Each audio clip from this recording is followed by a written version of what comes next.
96.9 FM. Estamos conectados en Facebook y YouTube.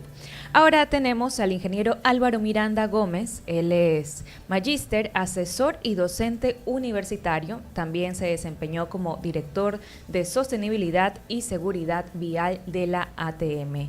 Y viene a hablarnos acerca justamente de un tema que ha estado dando de qué hablar en las últimas semanas, que tiene que ver con la movilidad de Guayaquil y por qué no plantear propuestas de movilidad sostenible. Bienvenido, ingeniero, a su espacio Voces y Opiniones. Muchísimas gracias a Voces y Opiniones. Un buen día para todos los radioescuchas de la 96.9. Perfecto, de este lado, por acá, Diana le saluda y bueno, queremos arrancar un poco con la coyuntura que había pasado hace algunos días, que tenía que ver con este malestar que había generado en ciertos residentes de Ceibos acerca de una obra que tenía un gran tiempo de plazo para poder ejecutarla, que era alrededor de 2 años, y que en teoría pues causaría molestias para el tránsito y que al final se veía más que como una solución, quizás como algo que pueda generar mucha incomodidad.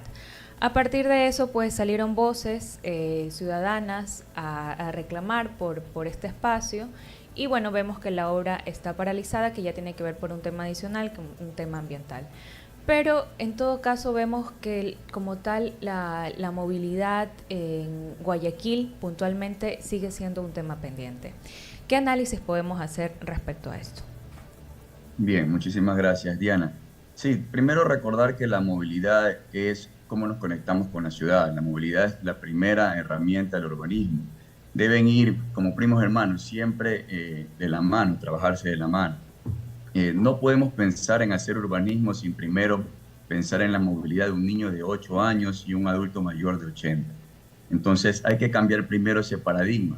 Más vías para más autos no es la solución, sino mejorar la calidad de vida para las personas. Eh, es importante también mencionar que el 70% de viajes son de menos de 5 kilómetros, es decir, que nosotros tranquilamente podríamos impulsar la movilidad sostenible a través de vehículos no motorizados o también buscar otras soluciones como el transporte público. Eh, Además de que un dato muy importante y curioso es que siguen muriendo las víctimas por víctimas de fatales de siniestros de tránsito y alrededor del mundo son más de 1.2 millones de víctimas. Puntualmente con el paso al nivel o las soluciones viales que plantean, es importante preguntarnos para quién son estas soluciones viales. ¿Son para las personas o para los autos? ¿Sí?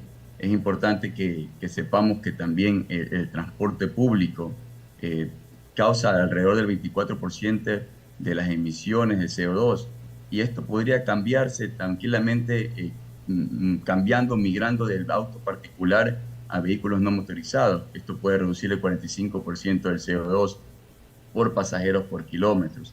Entonces yo les decía, ¿para quién planificamos la ciudad?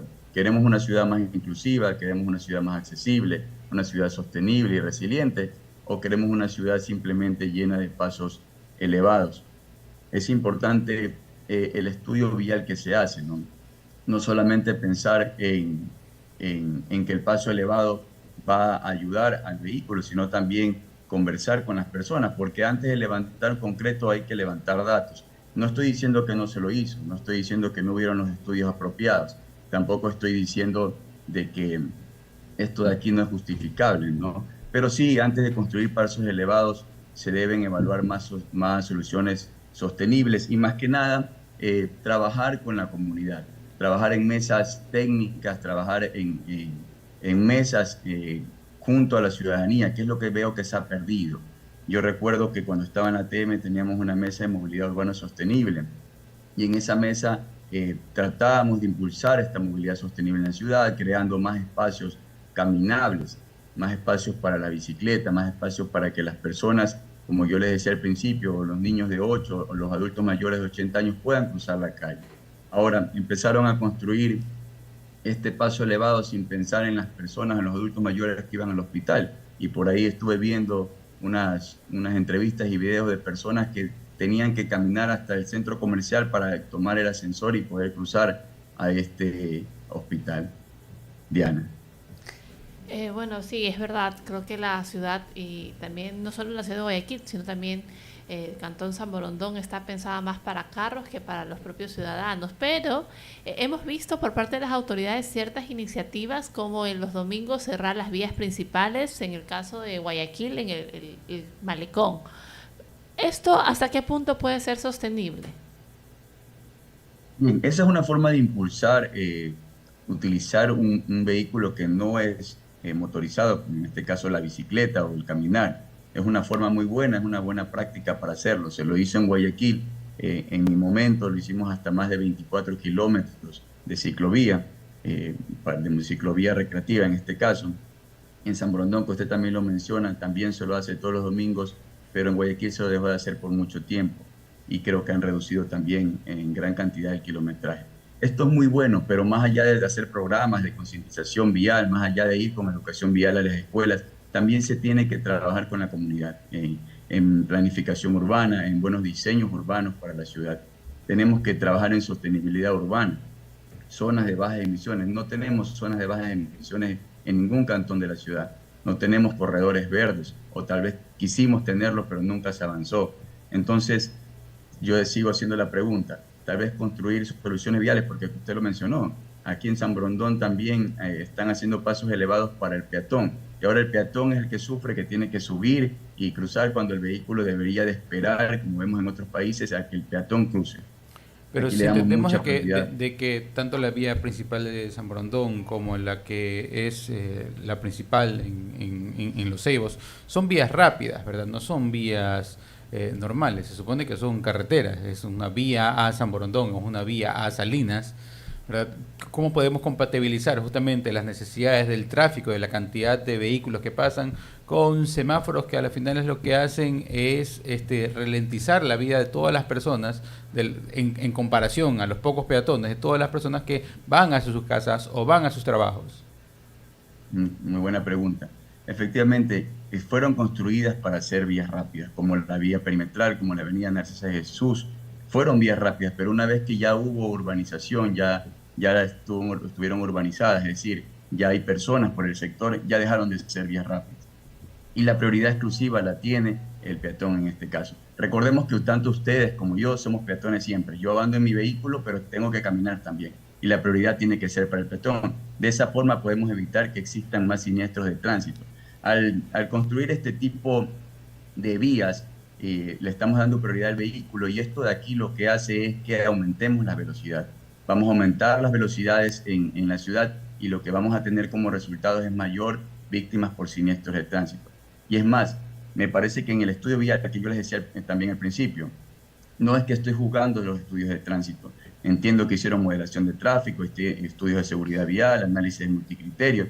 Es más, desde aforos vehiculares y tipos de movimientos, giros, etcétera. Todo eso de ahí lo han hecho. Pero es interesante también trabajarlo con la comunidad. No lo han trabajado con ellos. Vemos que ahí tenemos escuelas, colegios, y esta vía rápida lo que se está trasladando es un problema de cuello de botella de un punto A a un punto B, sabiendo que prácticamente el cuello de botella existente actual no es ahí, no es el punto más crítico. El punto más crítico es en la Carlos Julio Rosemena. Entonces, tal vez por ahí se debe de cambiar este estudio vial, deberían de hacer muchos análisis multicriterios también, incluso por el impacto del tránsito local, la accesibilidad y la seguridad o la equidad que debe existir en las vías.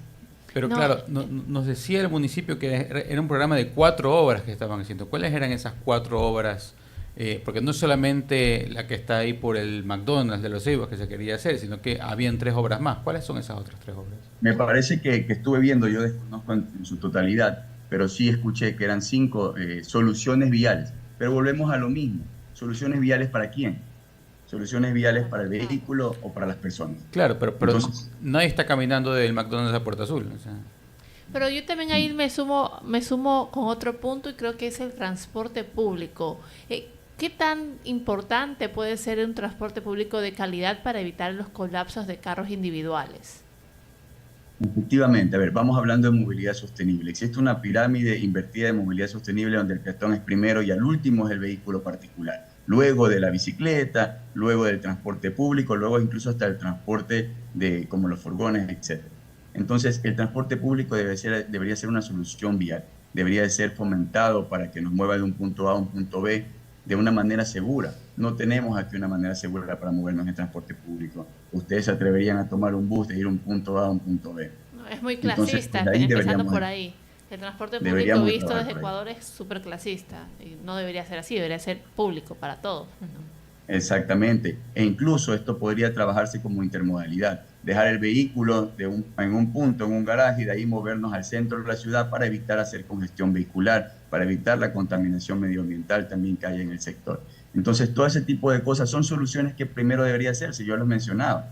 Tal vez hubieran alternativas o se podría evitar errores.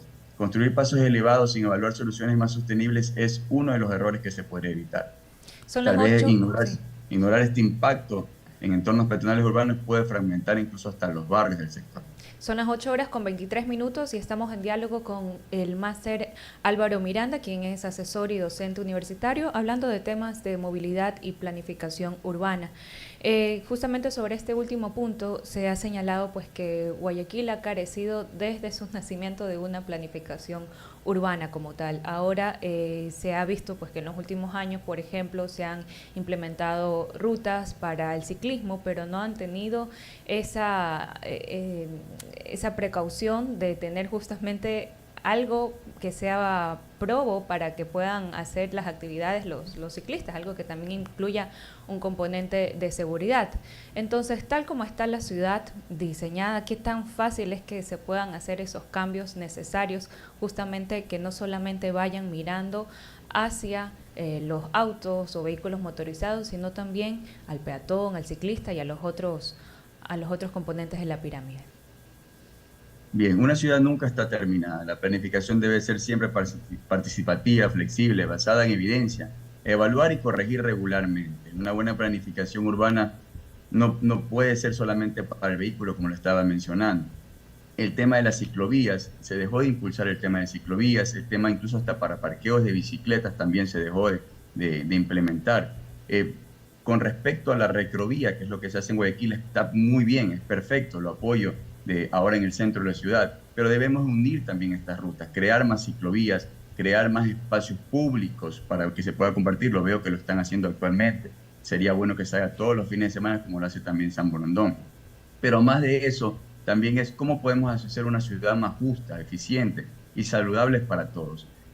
Hay muchos datos, hay tecnología que se está ocupando ahora en otros países del mundo. Por ejemplo, en Barcelona, en España están trabajando con datos geoespaciales para poder de alguna manera segmentar la ciudad y saber dónde deben implementarse estas zonas bajas de emisiones o esta planificación para adaptación climática con temas de ciclovías y calles completas o conectividad peatonal. Entonces, esta movilidad activa que usted mencionaba y estos espacios públicos es importante que siempre permanezcan o sean priorizados en este caso por los GATS. Y creo yo que también hay que hacer mucha concientización que puede tomar muchos años directamente con los usuarios, porque sí, yo he escuchado comentarios negativos de que ya cerraron la calle porque hay la ciclovía. No, es que eso es un peligro que anden los ciclistas igual a la par que los autos. Entonces, ahí hacia dónde también deben apuntar las campañas o el trabajo de concientización. Bien, es importante el respeto, ¿no? Yo recuerdo tanto cuando recién empezamos con este proyecto loco que yo le mencionaba, en conjunto con la comunidad y la Mesa de Movilidad Urbana Sostenible, tener una recrovía. Amigos míos me escribían porque sabían que estaba detrás de este tema y me decían que no, ya no se puede cruzar ahora por Sauce, ya no se puede ir por Alborada porque tenemos a las personas que decían ellos, son 10, 15 personas que tenemos que irnos a dar la vuelta. Pero después esas 10, 15 personas se volvieron 30, se volvieron 50, luego eran 100, luego eran muchas personas y familias que iban a ese espacio, porque el espacio público es para las personas. Y eran 200 personas, 300 personas, hacíamos competencias de ciclovías, personas caminando, adultos mayores con sus perritos, con sus vecinos, etcétera, para compartir un momento, caminar. Entonces, esto de concientizar, de hacer que se respete al peatón, de que no le tiremos el carro, en realidad como se lo ve en las calles, le tiremos el carro al peatón, sino que esperemos que ellos crucen, es algo de cultura vial. Y esta cultura vial debe de ir desde los departamentos, de las direcciones de educación vial, de todos los GATS, de todos los GAT a las escuelas y colegios para que comencemos desde pequeños a que el niño le diga, papá, debes de usar el cinturón de seguridad, papá, deja que cruce la señora, papá, el primero es el transporte público, no te pongas a pelear con el otro vehículo, o cuando vayas en moto usa el casco. Este tipo de cosas son las que nos hacen cambiar la cultura vial en nuestro país y en nuestra ciudad. Claro, pero cambiar la cultura vial también es complicado. O sea, ¿cuántos peatones han sido sancionados o cuántos ciclistas han sido sancionados? Porque ellos también cometen un gran número de infracciones. Pero como está esa mentalidad de que no, de que siempre tiene que ser el vehículo el que tiene que darle la prioridad al peatón, el peatón termina haciendo lo que quiera y pese a que tiene un paso peatonal, pues camina por la mitad de la calle por donde se le da la gana. ¿Hasta qué punto también hay que concientizar a esas personas? Muchas veces existe esa desigualdad humana, ¿no? Efectivamente, pero ojo, no quiere decir que el peatón no tenga la razón en este caso y la prioridad, por decirlo de alguna manera. Entonces, ahí existe una justicia territorial. El peatón en este momento es el que debería ser el que tenga prioridad para poder cruzar. Lo que usted dice es muy cierto. Es más, dentro de esta educación vial que les estaba mencionando, de poder ir a las escuelas, se debe de mencionar esta parte de aquí, de que deben de utilizarse los pasos peatonales para poder cruzar y de que deben de esperar que se ponga en verde para poder cruzar. Y todo esto de aquí va de la mano. Pero ojo, no podemos hacer cosas aisladas, todo tiene que ser integral. Tienen que trabajar en educación vial por un lado, pero a la vez también tenemos que trabajar en construir ciclovías, en construir pasos para que las personas en silla de ruedas, para que las personas en silla de ruedas puedan cruzar. Vamos al centro de la ciudad y las personas en silla de ruedas no se pueden mover por ahí porque no existen rampas. No existen rampas, no tienen la seguridad para moverse de un lado al otro. Entonces estas pendientes de los pasos elevados no están construidas para ellos, no se ha pensado en las personas de 80 años. ¿Sí? Entonces esta planificación es la que debe de corregirse. Álvaro, y ya para finalizar, ¿qué ejemplos tenemos de ciudades que han hecho estas transformaciones, al menos aquí en la región, para saber pues que efectivamente hay un referente respecto a los cambios? Medellín está cambiando muchísimo y apuntando a la movilidad sostenible. Yo estuve hace un par de años allá en un congreso y ellos tenían muchos planes en movilidad sostenible e incluso hacían estas retrovías todos los domingos y ya las hacían por más de 30 kilómetros. Habían empezado con 6, habían empezado con 8. Santiago de Chile también. Y Santiago de Chile está apuntando también a la energía, a los vehículos eléctricos. Tienen la flota más alta de vehículos eléctricos a nivel de Latinoamérica. Así también vemos que Brasil va creciendo con BRT, es decir, con buses de rápido tránsito. En este caso, lo que tenemos aquí como la Metrovía. Bogotá, que está creciendo también con el tema del Transvía, dándole también áreas verdes al Transvía. Entonces vemos muchas ciudades ejemplos y lo bueno que tenemos que copiar. Evitar los errores y copiar lo bueno, creo que es una de las soluciones que también podemos tener. Totalmente. Gracias, Álvaro, por habernos acompañado aquí en Voces y Opiniones, analizando este tema que de una u otra forma también invita a la ciudadanía a analizarlo más allá de lo que se puede ver en las estructuras. Muchísimas gracias. Muchas gracias.